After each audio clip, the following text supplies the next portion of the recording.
अस्सलाम वालेकुम and welcome to माँ। दोस्तों, कभी कभी ऐसा होता है कि अम्मी हमें सुबह सुबह जगा देती हैं, या हम अभी स्कूल कॉलेज से पहुंचे होते हैं और वो हमें किसी काम के लिए जगा देती हैं। शाम को खेल कूद कर आए होते हैं, अभी अभी आंख लगी होती है और कोई मेहमान आ जाता है और अम्मी हमें जगा देती हैं कि जाओ चाय बनाओ या कोई चीज सामान बाजार से लेकर आओ, और हमें कितना गुस्सा आता है। कभी कभी अम्मी से लड़ाई भी हो जाती है।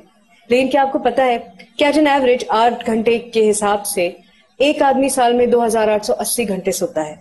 लेकिन जब कोई बच्चा पैदा होता है तो उसकी पैदाइश के पहले साल में उसकी माँ 350 घंटे की नींद कुर्बान कर देती है।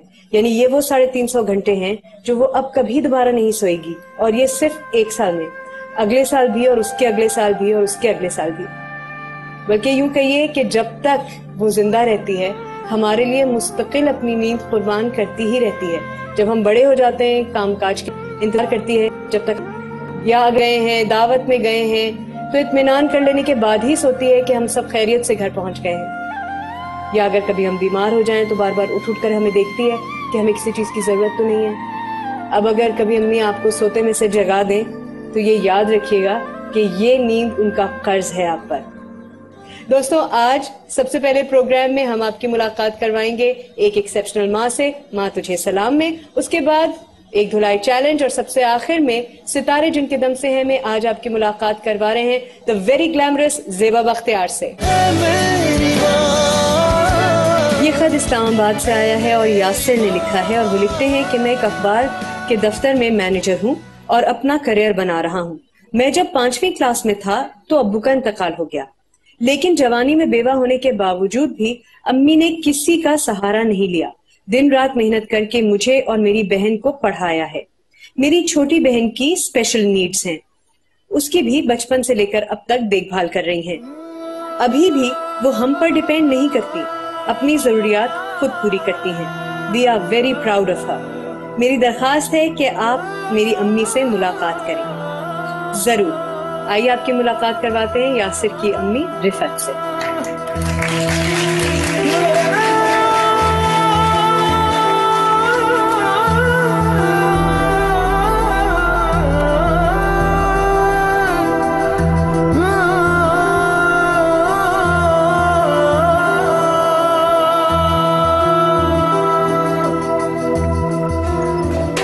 अस्सलाम वालेकुम। रिफत जी वालेकुम, कैसी हैं आप? ठीक, अल्लाह का शुक्र। आपका बहुत दिनों से वेट हो रहा था और बेचैनी से हो रहा था। आई आपकी अच्छा रिफत, आपकी उम्र क्या थी जब आपकी शादी हुई? मतलब 24 साल। 24 साल की थी, और आपको बेवा हुए भी 15 साल थे, बच्चे छोटे थे बहुत। आपने तालीम हासिल की भी थी? ऐसे किया हुआ था, क्लियर नहीं था ऐसे जब मेरी शादी हुई। हम बाद में किया भी प्राइवेट में। और शादी से पहले हालात कैसे थे घर की? उससे पहले तो वही काफ़ी ख़राब थे हालात हमारे। ज़ाहिर है मेरे वालिद साहब की डेथ हो गई जब मैं मैट्रिक में थी, तो मेरे वालिद साहब की डेथ हो गई। फिर उसके बाद ज़ाहिर है हम लोग भी इसलिए जॉब करते रहे, स्कूलों में जॉब किए। पहले मैं करती रही, अम्मी करती रही, मैंने तो काफ़ी से किया थी। फिर जब शादी होगी तो हालात कुछ बेहतर हुए? जब भी हालात कुछ नहीं बेहतर हुए। ज़ाहिर है उस वक्त भी गुर्बत थी, मियाँ के में भी गुर्बत थी बहुत ज़्यादा। किराए का उनका घर था, ये लोग मतलब इतने ज़्यादा मतलब अमीर नहीं थे। तो इनके साथ भी इसी तरह मेहनत करते रहे। आके हम लोग शादी करते रहे, उसके बाद भी जॉब कर ली फिर दोबारा से। अच्छा, दोबारा जॉब किया। मियाँ क्या काम करते थे? वो स्टेनोटाइपिस्ट थे ना इसमें अखबार के ऑफिस में। अच्छा, और उनकी डेथ कैसे हुई? उनकी डेथ ऐसे हुई कि मैडम को बताया कि कैंसर था उनको। अचानक से गर्मी में बुखार हुआ है, ऐसे मौसम में बीमार थे वो। तो बस 7-8 दिन की बीमारी के बाद पता चला कि वो उनको कैंसर है, ब्लड कैंसर है। फिर ज़रा मेरा जेवर वगैरह जो था सारा उनकी बीमारी में लग गया, और वाइट सेल उनके खत्म हो चुके थे, खून के वाइट सेल खत्म हो चुके थे। 3 बच्चे हैं आपकी? हाँ जी। बेटे बड़े हैं आपके? बेटी बड़ी है। बेटी बड़ी है जी। बेटी बड़ी, फिर बेटे, फिर बेटी। हाँ बेटी। शौहर के इंतकाल के बाद फिर आपने क्या किस तरह से बच्चों को पाला? क्या जो पेंशन के पैसे थे लग गए थे, वो भी ऑनली ऑन 3,000 रुपये 3,500 से होते थे। कभी भी 3-3.5 हाँ मुश्किल से नहीं लगी थी। फिर जाहिर है कि वो उसमें बिल जमा करवाते थे। मैं ना रवि से चलते रहे, ज़रा जिस तक कहीं लाते हमने मेंटेन कर दिया उस पैसों को। के ज़ाहिर है अब ये 200 रुपये है, ये 100 रुपये है, इसमें हमने पूरा दिन में जो चीज़ें चाहिए हमें कि सिर्फ अगर हमने हंडियाँ पकानी है तो ये 20 रुपये का एक पैकेट घी का आएगा या आटा आएगा। उसके बाद ये छोटी जो चीज़ें सिर्फ इतने की हंडियाँ पक सके, रूखी सूखी खाएंगे तो उसमें हमने ये इतनी चीज़ें इसमें हमने पूरा दिन गुजारना है। चाहे हम शाम को खाएंगे, दोपहर को खाएंगे, रात को खाएंगे। ये हमारे पास बहुत पैसे हलाक हुए रोज़ों में। कि रोजे सर पे थे और सब लोग इतनी तैयारी कर रहे थे कि कोई कुछ ला रहा था, कोई कुछ ला रहा था, कुछ ला रहा था। यकीन करो सानिया के कसम खुदा की कि एक पैकेट घी के सिवाय एक खुशकी आटा थैला में पड़ा था, उस खुशकी में से मैंने लेके 3 रोटियां बच्चों को बना के दी। बड़ी मुश्किलों से उसकी वो खुशकी हुई जो थी ना वो पूरी हुई सुबह तक की हालात थे। फिर रोजे शुरू हो चुके थे, चांद रात को मैंने इस तरीके से इतना वक्त गुजारा कि हमने पैसों को डिवाइड कर दिया था। पैसा मैंने ये करना है कि जरूरी काम होते हैं ना, जैसे बिल जमा करवाना वो जरूरी है, रोटी नहीं भी खाई तो कोई नहीं देखेगा तो कोई फर्क नहीं पड़ेगा। तो हमने भी कभी किसी को जाहिर होने दिया कि आज हमने खाना नहीं खाया, हम बैठे हैं। जो हमारे बहुत सारे लोग हैं जो कहते हैं कि जी हम अपनी बेटियों को इसलिए स्कूल कॉलेज नहीं भेजना चाहते क्योंकि हमें डर लगता है कि जी बाहर का माहौल अच्छा नहीं है, या कि सड़क पे नहीं कोई तंग करेगा या स्कूल जरा दूर है। ये मैं सुनती हूँ माँ को कहती है नहीं जी हमने तो 8वीं के बाद मैट्रिक के बाद घर पे बिठा दिया क्योंकि जी माहौल ठीक नहीं। आपने अपनी बेटी को क्यों पढ़ाया? हमारी बेटी पढ़ेगी तो आगे से वो अपनी माँ, अब मैं पढ़ी हुई थी तो मैंने मैंने बोला ना, मैंने ट्यूशन बिल्कुल नहीं बच्चों को पढ़ाने दिया। अभी तक जितनी तालीम इन्होंने हासिल की है मैंने अपने दौरे बाजू में मैंने घर बिठा कर कुरान मैंने खुद तालीम दिलवाई। आपने खुद दोनों बच्चों को मैंने कुरान खुद पढ़ाया। ये बाहर किसी से कुछ भी लेने नहीं देने। मेरे पास अल्फाज नहीं है इस चीज को बयान करने के लिए कि how great she is, how different she is. In fact she is very different. In fact उन्होंने हमेशा हमें तीनों बहन भाइयों को इनफैक्ट बिल्कुल इक्वली देखा। हालांकि नॉर्मली होता है कि एक वन एंड ओनली लड़का इकलौता जिसे हमारे यहाँ बोला जाता है उसको इतना उठाया जाता है, दूसरों के राइट्स भी मारकर उसको ज्यादा प्रेफरेंस दी जाती है, यू कैन से। तो ऐसा बिल्कुल नहीं, उन्होंने हमेशा इक्वली बिहेव किया, चाहे एजुकेशन हो, चाहे स्कूलिंग हो या ड्रेसिंग हो। मेरी मॉम बहुत बहुत बहुत बहुत ज्यादा ग्रेट है, यही कहूंगी। तो है ही, जाहिर है उन्होंने हमें इस मुकाम पे लाके खड़ा किया है तो ये उनकी ग्रेटनेस है, सारा क्रेडिट उन्हें जाता है। मैं आपकी छोटी बेटी के बारे में बात करना चाहती हूँ कि उनके साथ भी जहन उनका कमजोर है, तो आपको कब पता चला कि उनका जहन कमजोर है? बचपन से ही ऐसी थी, पैदाइशी तौर पर ऐसी थी, लेकिन उनको देखने से आपने उनको बहुत अच्छी तरह से पाला है और बहुत उनको नॉर्मली हमने नॉर्मली गाइड कि जाहिर है एक बच्ची कुदरत की तरफ से एक बच्ची अल्लाह ने हमें दे दी है, उसको अपने सर पे, ये भी एक मेरी हौसला अफजाई है, समझो ये भी मेरी कामयाबी है तरबियत की। जो बेबी के अंदर मैंने इसको कवर किया कि एक उसको नॉर्मल बच्चा नहीं है, उसको सर पे सवार कर ले कि ये नॉर्मल जब हम क्या करेंगे कैसे करेंगे, क्योंकि उसको इसको शुरू से हमने नॉर्मल ली है।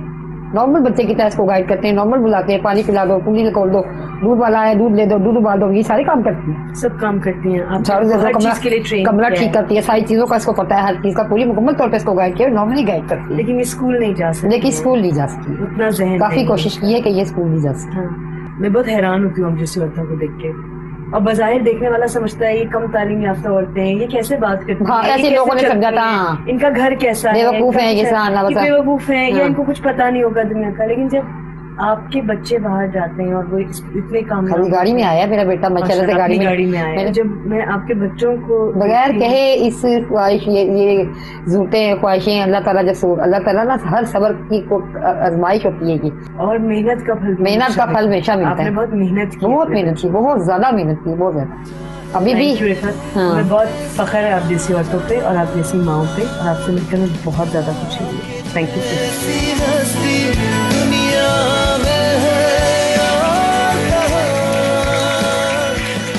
कुछ लोगों से मिलकर दिल खुश हो जाता है और दिल से उनके लिए बहुत सारी दुआएं निकलती हैं। इसके साथ ही लेते हैं एक छोटा सा ब्रेक, और ब्रेक के बाद एक धुलाई challenge. Please stay with us. Welcome back. अब एक धुलाई चैलेंज, और आज जो गेम हम खेल रहे हैं वो काफी सिंपल है मगर थोड़ा सा मुश्किल है। करना सिर्फ ये है कि इस ग्लास में ऊपर तक लिक्विड भरा हुआ है, उसके ऊपर एक बॉल रखी हुई है, इस बॉल को फूंक मारकर इस आगे वाले खाली ग्लास में फेंकना है। जो पहले ये काम कर लेगा 1 मिनट के अंदर अंदर वो विनर है। अगर बॉल नीचे गिर जाएगी तो उठा के लाएंगी, वापस रखेंगी, ठीक है? आपका नाम क्या है? नाहिद। और आपका? सालेहा। नाहिद और सालेहा के बीच में हो रहा है आज का मुकाबला, और आप शुरू करेंगे जब मैं आपको कहूंगी गो। Are you ready? गो।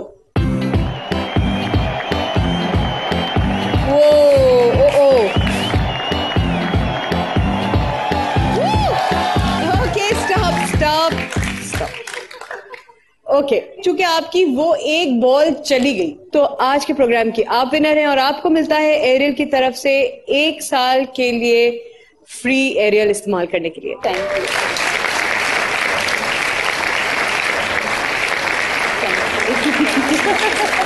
अब जनाब देखना ये कि दोनों शीट्स में से ज्यादा गंदी शीट कौन सी है, ये वाली या ये वाली। मेरा ख्याल है वो शीट गंदी ज्यादा हुई है। इसको एरियल कहता है कि वो साफ कर सकता है एक धुलाई में। आइए देखते हैं।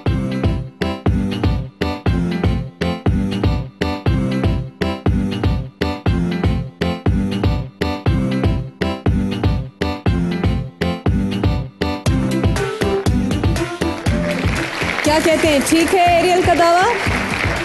इसके साथ ही लेते हैं एक छोटा सा ब्रेक, और ब्रेक के उस पार आज आपकी मुलाकात करवाएंगे ज़ेबा बख्तियार से। So please don't go away.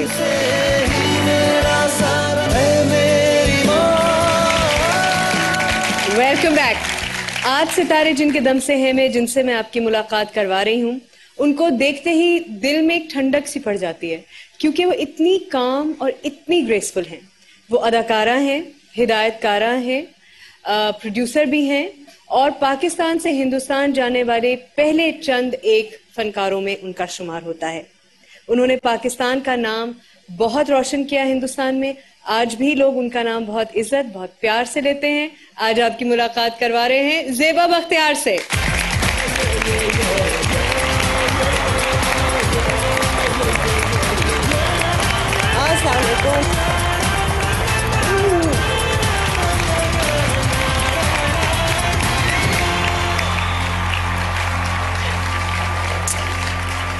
How are you?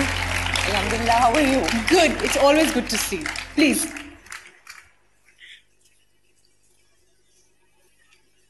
अच्छा जी, ज़ेबा बख्तियार। मैंने भी अभी इंट्रो में कहा है कि आपको देखकर दिल में एक ठंडक सी पड़ जाती है। अच्छा, हाँ। Because you're so graceful and so beautiful, माशाल्लाह। आपने अपनी लुक्स किससे इनहेरिट किए? आई थिंक मिक्स्ड है, क्योंकि कोई कहते हैं कि वालिद की फैमिली पे हूँ, कोई कहता है वालदा की, कोई कहता है नानी पे हूँ। Tell us a little bit about your mother. Actually mummy was born in England. Basically मेरे नाना नानी हंगेरियन थे। मम्मी और डैडी मिले थे कॉलेज में, क्योंकि डैडी वहां पे अपने बार कर रहे थे, मम्मी अपना बैचलर्स कर रही थी। और जब मम्मी ने मुझे बताया कि बर्ट्रैंड रसल के लेक्चर्स बंद करके वो डैडी के साथ डेट मारने गई, तो मैं बड़ी उनसे खफा हुई। क्योंकि ये कोई हरकत नहीं थी। ये कोई हरकत नहीं थी।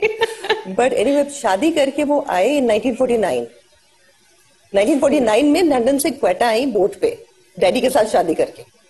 वाओ।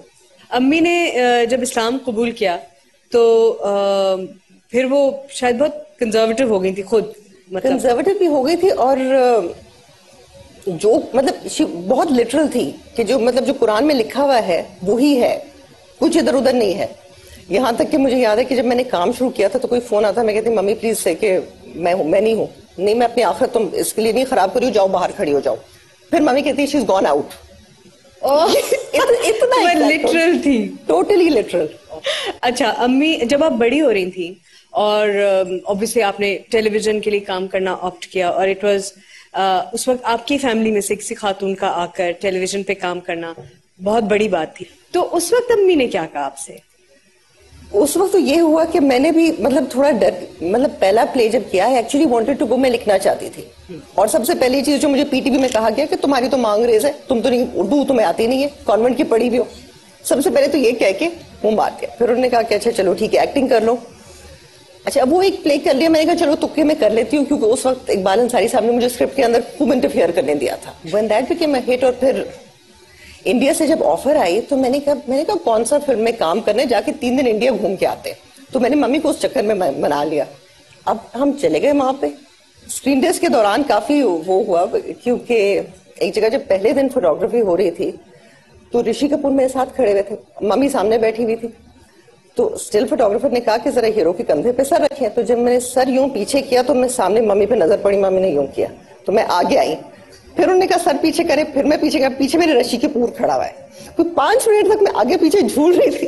सर कंधे पे नहीं रखा? फिर नहीं रखा मैं, क्योंकि मम्मी कह रही थी नहीं, घर तो मम्मी के साथ जाना था। तो अच्छा अम्मी के साथ रिलेशनशिप आपका कैसा था? Very very close. मैं पैदा हुई थी मम्मी की बर्थडे के 2 दिन पहले, तो मम्मी हमेशा ये कहती थी कि you are my birthday present. Oh that's sweet. तो पूरे बचपन ये था कि बाकी तो सारे बड़े थे, क्योंकि जो मुझसे बड़े भाई मुझसे 7 साल बड़े, तो मैं सिर्फ मम्मी की कमीज, मम्मी का दुपट्टा पकड़ पकड़ के हर जगह पीछे फिरती थी। अब now you have an independent life and a difficult one at times, तो अम्मी से अलग कैसा लगता है रहना? अभी I lost my mother last year. बहुत मतलब अजीब सा लगता है, बिकॉज हर चीज उनके साथ एसोसिएटेड थी। अगर बचपन में मैं कोई दुआ करती थी तो वो ये था कि अल्लाह मुझे वो वक्त ना दिखाए कि मम्मी के बगैर। बट जब वो आखिर में she was diagnose with brain tumour, और वो आखिरी जो 6 वीक्स उनके गुजरे, वो लिटरली मैं उनके साथ थी और मैं उनको देखती थी और मुझे ऐसा लगता था कि जैसे अल्लाह कह रहे कि तुम इनको रोको मत, अभी जाने दो। और वो इतनी तकलीफ से गुजर रही थी कि उसके बाद मैंने मतलब अल्लाह का शुक्र है सब कुछ अपने हाथों से किया। And it was very difficult, but I mean at that point मैं कुछ बोल नहीं सकती थी। और फिर ऐसे रिश्ते खत्म नहीं होते, मतलब रिश्ते जिस्म के नहीं होते, रूहों के होते। क्योंकि मुझे अभी भी अक्सर सिचुएशंस में उनकी आवाज अपने अंदर से आती है कि अगर अभी मम्मी होती तो ये बोलती। Do you still talk to her? At times. इसे मम्मी क्या करूं इस वक्त? वो एक कनेक्टिविटी है सोल की। बल्कि अजीब सी बात लगी आपको, मुझे अभी लगता है कि वो जो मेरी रिलेशनशिप थी मम्मी के साथ, वो ही मेरी जिंदगी का इश्क था। और शायद मैंने उसको जिंदगी में पहचाना नहीं, क्योंकि अभी उनके जाने के बाद it's such a big vacuum. आपका रिलेशनशिप अजान के साथ कैसा था बचपन में? असल में बेचारे के साथ ज्यादती बड़ी है, क्योंकि मैं उसको कहती जाके नेबर्स का बेल बजा के आ जाओ, और वो कहते नहीं मम्मी ऐसे काम नहीं करते। या ऐसी कोई बात होती थी ना, ऐसे बल्कि अगर मेरे कभी मुंह से गलत बात निकलती थी तो एक मग्गा और एक साबुन लेके आ जाता था, मम wash your mouth. Wash your mouth, तो वो उसने मुझे बहुत ठीक किया है उस तरह से। तो वो आपकी अम्मी की जगह, she is like your mother. कुछ ऐसी चीज जो आपको लगता है कि मैं एज अ मदर अजान के लिए नहीं कर सकी? बहुत कुछ होगा, उसके लिए उससे पूछना पड़ेगा। नहीं, लेकिन आपको क्या लगता है? I think I should been a stronger parent, क्योंकि मैं शायद उस टाइम से इतनी मुश्किल हालात से गुजर रही थी कि बहुत जगह मैं I could not be a strong role model as I think I should have been maybe for your son. But I tried my best. Of course you did. Of course you did. And you've done pretty well actually, despite everything else. नहीं, अल्लाह का बड़ा शुक्र है, because he's a very very good child. मतलब उसने कभी मुझे परेशान नहीं किया। अच्छा ज़ेबा, जब अम्मी जा रही थी and she was ill, तो obviously you were by her bedside throughout. उस वक्त कुछ ऐसा रह गया कहने से अम्मी से जो आप कहना चाहती हैं उनसे? I think I would just want to tell her that she was my ultimate love. I'm sure she was. नहीं, वो ऐसा है जैसे साया आपसे उठ गया है। वो जब साया उठ जाता है, मतलब पहले एक पेरेंट का, फिर दूसरे पेरेंट का, फिर आपको अंदाजा होता है कि जब बिल्कुल कड़ी धूप में जिंदगी गुजारनी होती है, जब आप माँ की दुआओं के बगैर घर से निकलते हैं, तब बहुत ज्यादा कमी महसूस होती है। कोई मुश्किल होती है, कुछ होता है, तो वो हमेशा होता था कि मम्मी को फोन करो कि दुआ करें। और अब कोई नहीं है जो it's difficult to handle. But I know you will, and we all will pray for you. हम सब आपके लिए दुआ गो हैं। आप बहुत बहादुर रही हैं, and I hope and I wish and I pray for you कि आप इसी तरह बहादुरी से अम्मी की बताई हुई चीजों पे अमल करती रहेंगी और लोगों की बेल्स नहीं बजाएंगी और उनके पजामे नहीं सीएंगी। बड़ा मजा आता है। Thank you so much Zeba, thank you so much. It's a pleasure having you. Thank you, thank you, thank you. दोस्तों, इसके साथ ही आज का प्रोग्राम अपने इख्तिताम को पहुंच रहा है। लेकिन अगर आप भी किसी ऐसी माँ को जानते हैं जिनकी कहानी आपको लगता है हमारे प्रोग्राम में शामिल की जानी चाहिए, तो हमें जरूर लिखिएगा। हमारा पता है PO Box नंबर 644 कराची। अगले हफ्ते तक के लिए हमें इजाजत दीजिए। खुदा अपने हमको भुला के तूने मुझको खुशी से